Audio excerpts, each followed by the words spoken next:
So, Alex, we need a very quick turnaround. The goal is to have 2 videos per month, but we're kind of behind schedule now. Alex, and we also need.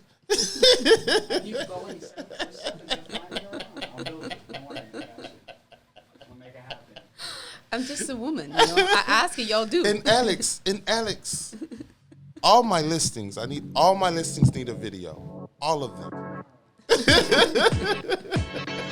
All right, 1, 2, 3.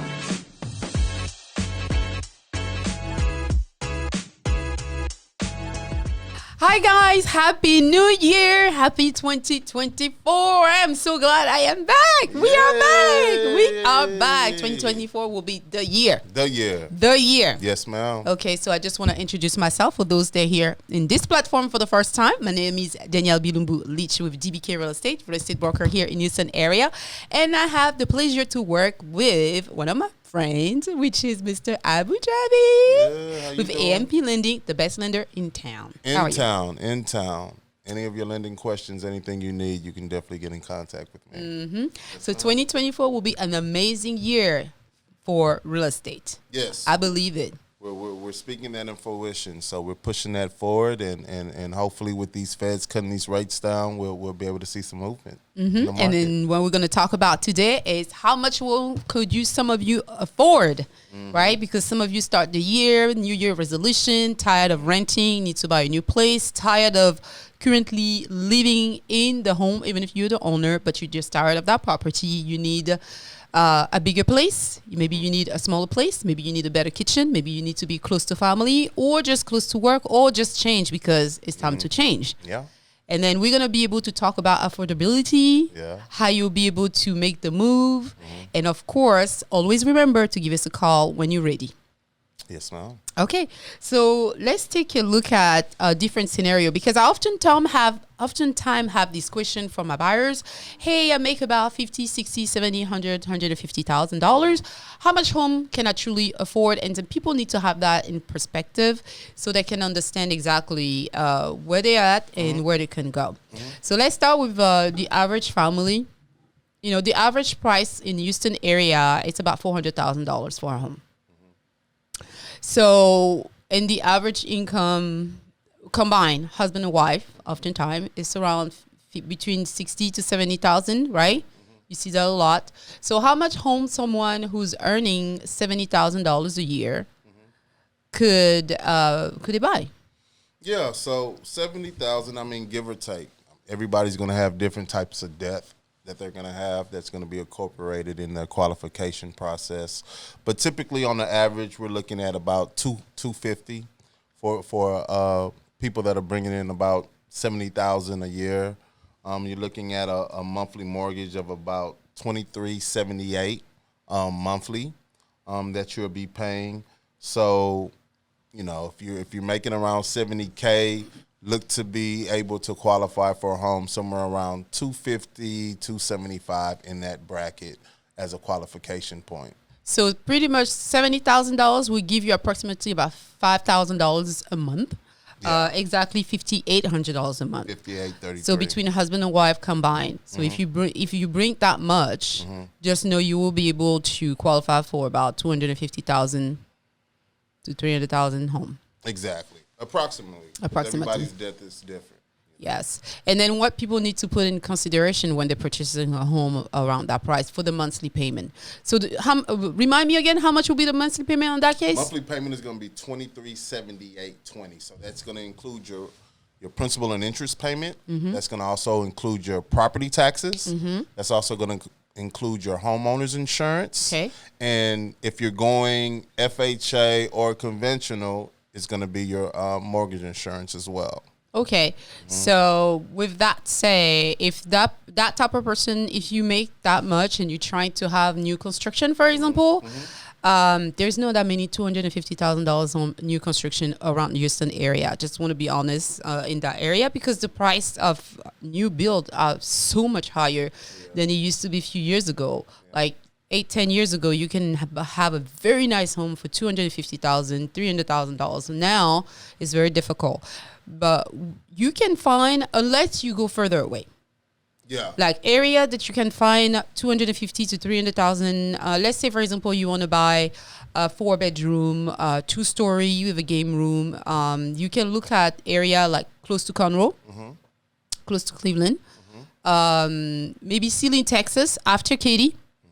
This is kind of give you an idea how much you'll be able to afford based on the area. And these area taxes are a little bit more affordable than if you're closer to Houston Metro. Just have that in mind. But if you're trying to be in the heart of Katy, where everybody wants to live, or even Cypress, Richmond, the taxes are so much higher there. Exactly. That 250,000 will not make it. There is no home. Lately, I've been looking for home for some of my buyers. There is no home. You may have a $300,000 home if you open to a 3-bedroom, 1-story around Katy, Cypress, Richmond area, or Spring, Magnolia, Texas will give you more affordable type of home. And then the area that is booming in Houston is the south part of town.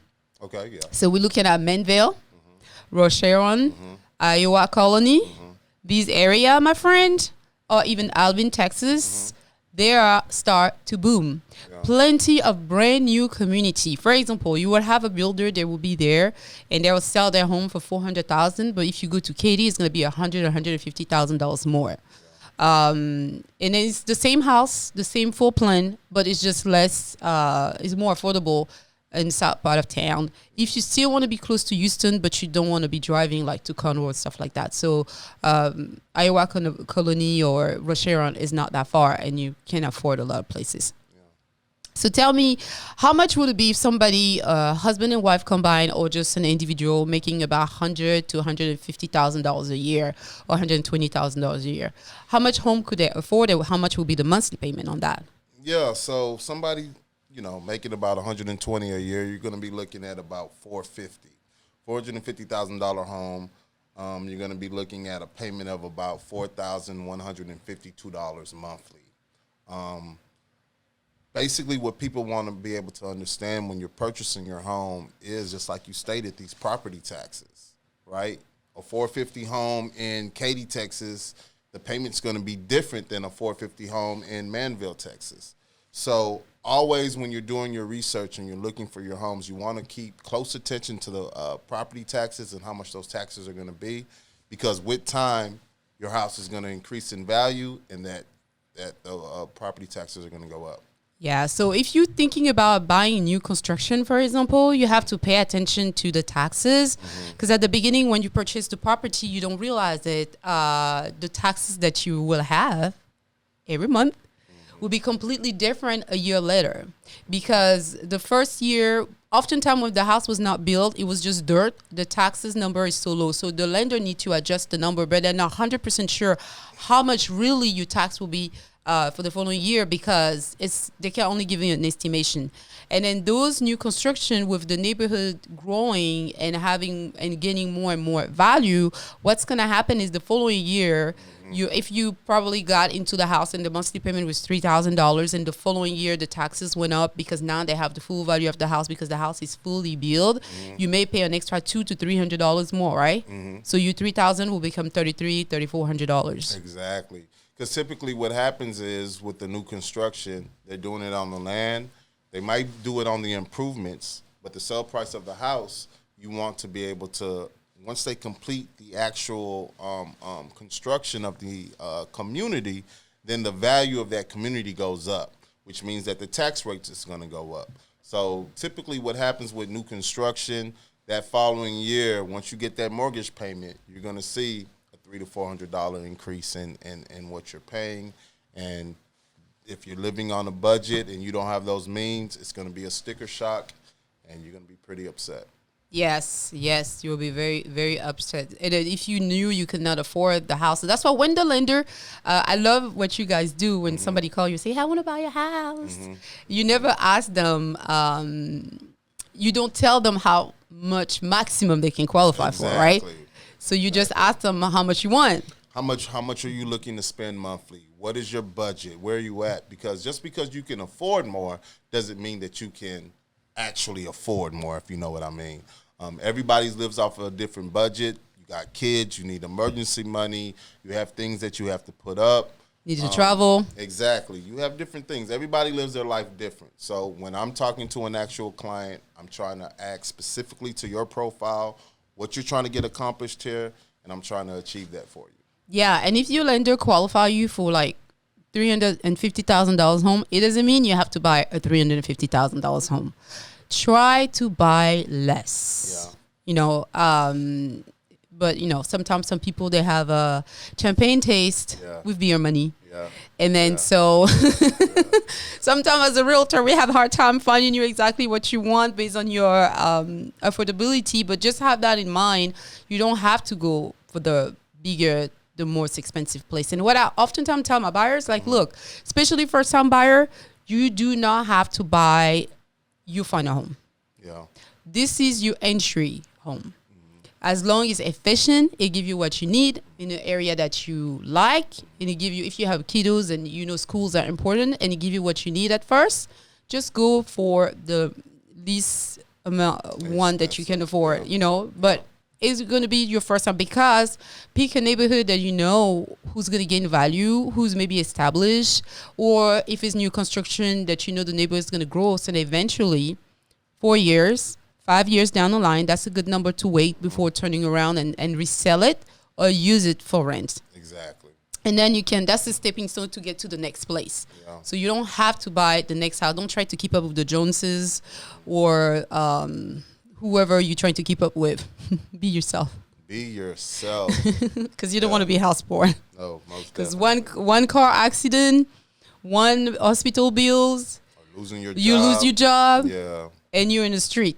Yeah. And you don't want to have that for yourself. So now let's take a look at the self-employed people, because hey, this is tax season, guys. It is. I think you'll be able to file your taxes January 29th, if I'm correct. The IRS came out with that information. So yeah. And then you have to file before April 15 or for 18? April 15th. Something like I that. think you can extend it to October 15th. So if I take too long to file my taxes and I want to buy a house, could you use the extension for me to still be approved for a loan? You can definitely use the extension, meaning Okay. I don't have to use that previous fiscal year to be able to qualify you. I can use the 2 previous years to be able to qualify you. But you have to have that extension. And also know, when you're doing that extension, if you do owe taxes, you are going to have to pay a percentage on the amount that you owe with that extension. What's the percentage? Do you remember?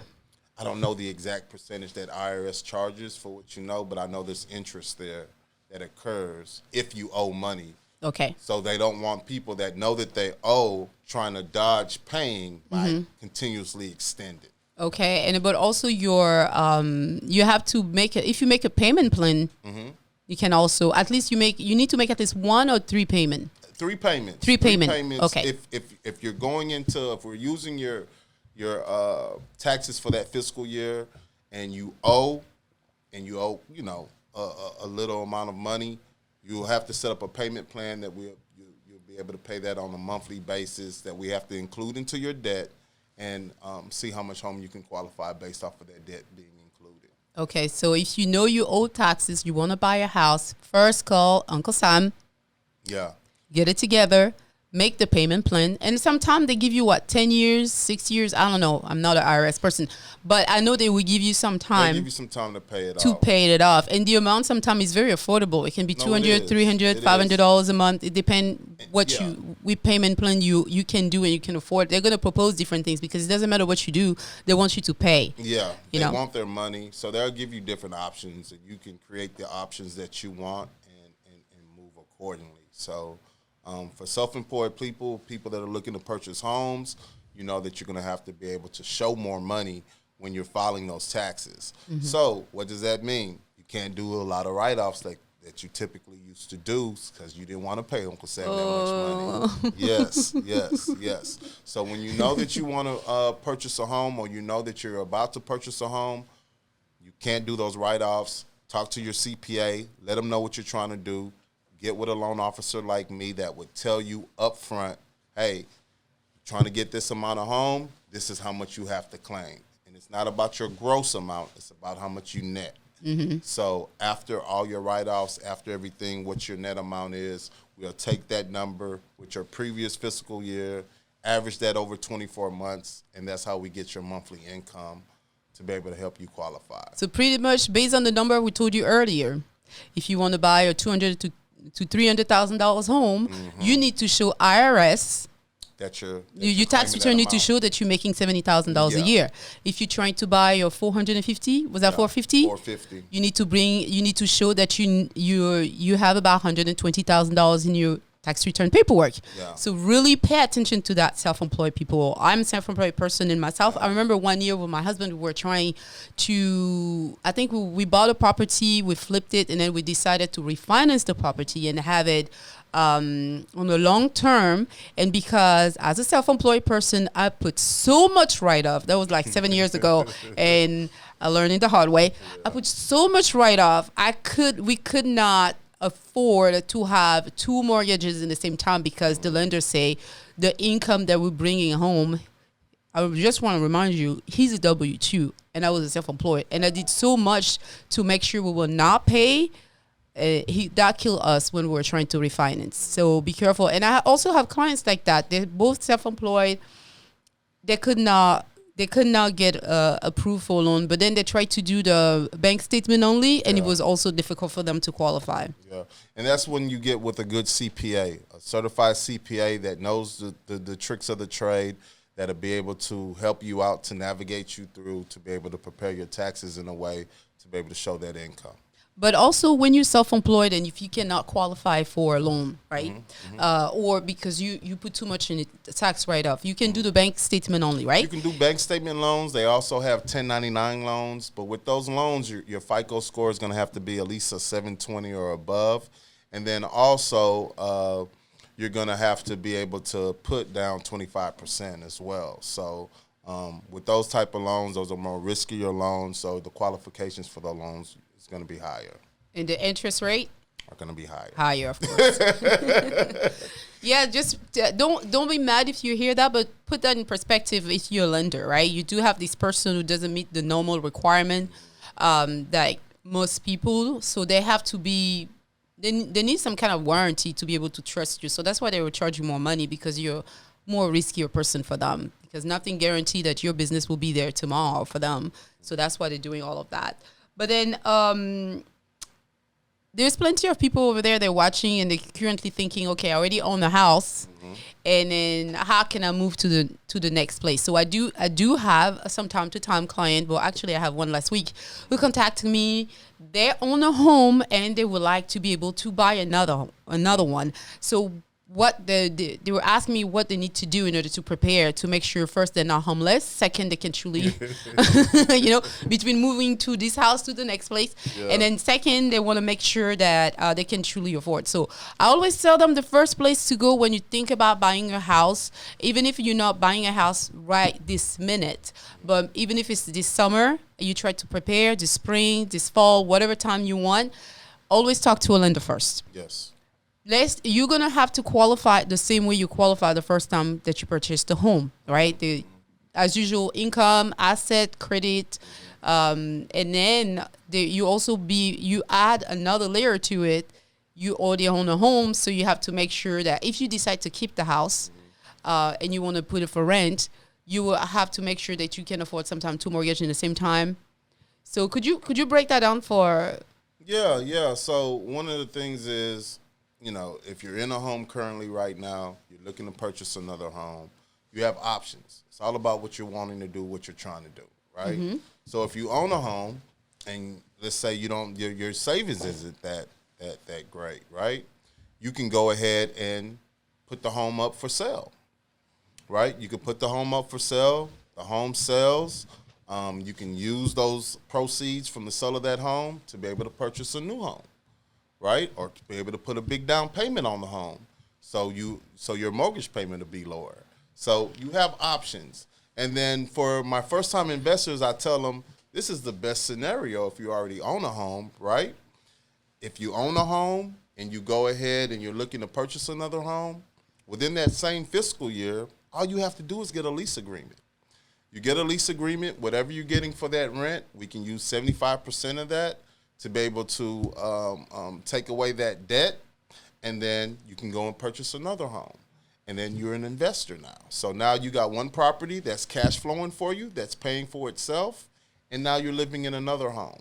And then the following year, you do the same thing. You keep that property that you just bought. You don't have to put 20% down because you use it as a primary residence. And then you go ahead and move to the next home, right? And then you have 2 rental properties and a new one. And you do that every other year for as long that you want. It's 10 properties maximum, right? 10 per person. Per person. Yeah. So if you're married, so try to put everything in your husband at first, and then put the second 10 to the spouse. That's a good way to be a real estate investor, buying a home without having to put 20% down. Exactly. Or if you are looking at duplexes. I mean, now they made changes in 2024 where you can live in one of the properties as a primary property and then lease out the other 3 properties. And instead of typically you would have to put 20% down on a conventional transaction, now they changed it to where it's now 5%. Only 5%. So that's a big help for people that are looking to invest and wanting to invest and not having to use a bunch of assets to be able to obtain being an investor. Yeah, for all the duplex and more, anybody out there that's thinking about doing that, if you want to build, please do some, because Houston, we don't have that many duplex and triplex and all that. And I oftentimes have people contacting me and say, hey, I'm looking to do that. So if you're a developer, think about doing that, because please, because we have a lot of people asking, and trying to do it in great area, then people most like a popular area that people probably would like to live in. Yeah, they can grow in. And then if you have a piece of land, think about doing that. Yeah, because right now there's a niche for that market. With that 5% down payment, that's huge. That's huge. That's very, very, very huge.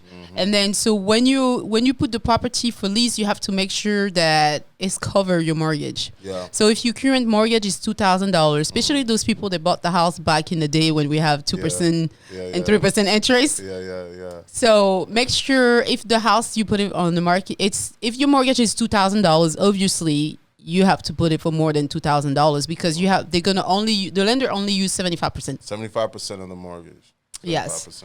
So, but most investor, I realize in the U.S. in general, they make about $200 per door, which is not that much. So be careful with that when you're a landlord. You become a landlord. You do have some rule to respect when you have a tenant, and you can give me a call. I can give you the list of things that you need to do and know.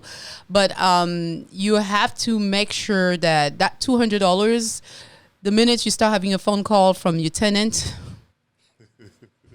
that profit is gone. Yeah. I'm just letting you know. Yeah. You know. So make sure you do your homework. Work with your real estate agent to see which number will work, but also make sure you do not overprice your property. And then you're going to sit on the market for a long time, because the neighborhood can rent your home for $2,300 and you're at $2,600. That's not going to work. But just think about that. The other things that you can do also when you own a home, you can sell it. You can sell it, especially if you have it at least 5 years. You will have you had it in a growing community. You will have a nice equity. You don't have to pay taxes on it. Because it will be your private resident. But there's some rule about it too, so make sure you talk to the title company and your lender for the details about that. But you can sell it and cash out, pay up some debt, and put that money into your next property, and that will help you with the monthly payment. So there's options out there. There's options. So everybody has different goals.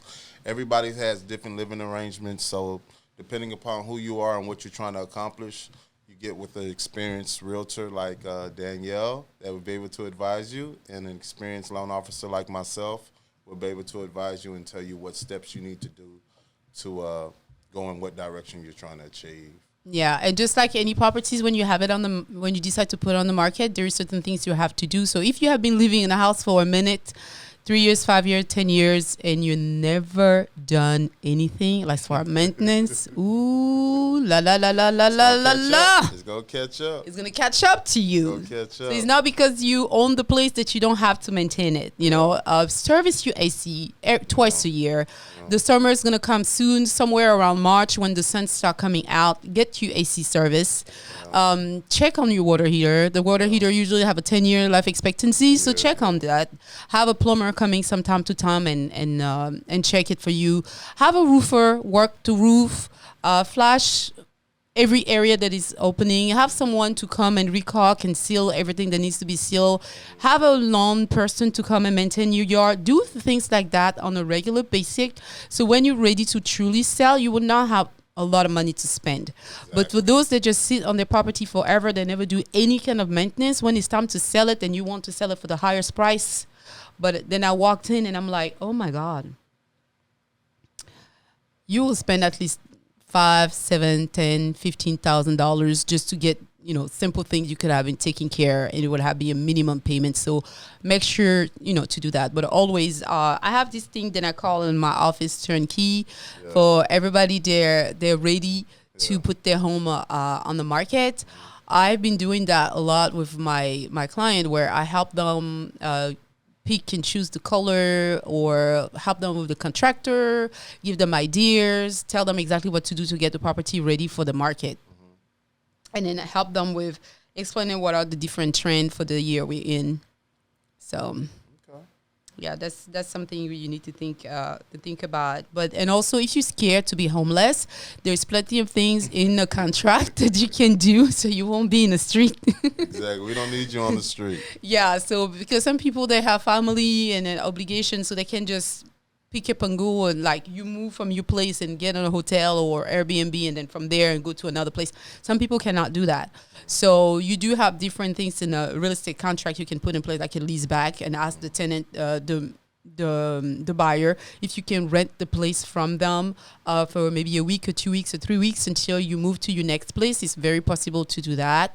Yes. Well, when the market was crazy and the buyer could not find a property, it was very easy to do that. Now the market is a little bit soft on the buyer part. It's going to take some negotiation. Yeah. And I'm starting to see a lot of sellers are giving a lot of contribution towards closing now. Yeah. Because some property having a hard time moving. Yeah. Depending the price, depending the location, the condition, and things like that. Yeah, sellers are offering some concession. It still have some concession. Yeah, I'm starting to see more of that now. Mm-hmm. And don't be scared. It's not because some people think, I don't have the down payment, the 3.5% or the 5% down on a conventional 5%, 3.5% on the FHA. And some product you also offer 0% or 3%. USD, call him for the detail. Call Abu for the detail, please. And they feel like, oh man, I can't afford a home. Yes, you can. There is down payment assistance available out there. Go on the site and try to see what's available for you. You can have one with Harris County. You can have one with the city of Houston. They can go up to $30,000. You have the TSHAC program available. You have the NACA program available. There's so many, and you also have grants. Just no grants, you don't refund it. Yeah. And then some other down payment, you may have to return the money if you do not live in a house for the first 5 years. Yes, and also people need to realize sometimes those down payment assistance, the interest rate is a little bit high. It's going to be higher. They're not giving the money away for nothing. So you're going to have higher interest rates. You might have a second lien on there.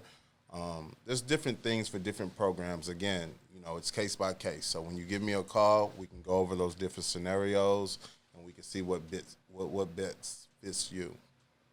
Yes. So just have that in mind, and then so you may have the down payment, but you can have your closing costs covered. Yeah. With that. So here we go. So I think we covered most of the. Yeah, I just wanted to add one more thing.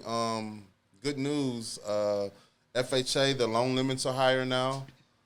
So we're looking at $498,000, $257,000. That's your loan limit for FHA. Mm-hmm. For 2024, for conventional, we're looking at $766,000, $550,000. So we have higher loan limits with inflation and everything coming about. They've raised the loan limit. So yeah, so you can buy a $475,000 home on a FHA. On a FHA, almost FHA. $500,000 FHA. Mm-hmm. So it's starting to change. It's starting to open up. Definitely give us a call if y'all have any questions. And Yes, another guys. episode. So we are here to help you, and just let us know what you think. If you really like this video and you think that you learn a lot, drop a comment. Tell us what you think. Tell us what you like the most. Tell what are your idea. If you even want to propose us different idea, let us know. We want to hear back from you. We want to have your comment, and then make sure to share this with some of your friends and family. You think they may be learning something from us. Okay, so once again, Happy New Year's, bonne année for 2024. This is going to be an amazing year. We said that last year, but it's still going to be an amazing year. It was still an amazing year last year. Amazing, right? Amazing. What I like with amazing, it can be amazing in a way that is great, or amazing like it sucks. Yeah. Either way it goes, we're going to be okay. All right, guys. Thank you so much for watching, and let's keep it real now, and I'll see you next time. Bye-bye. Bye.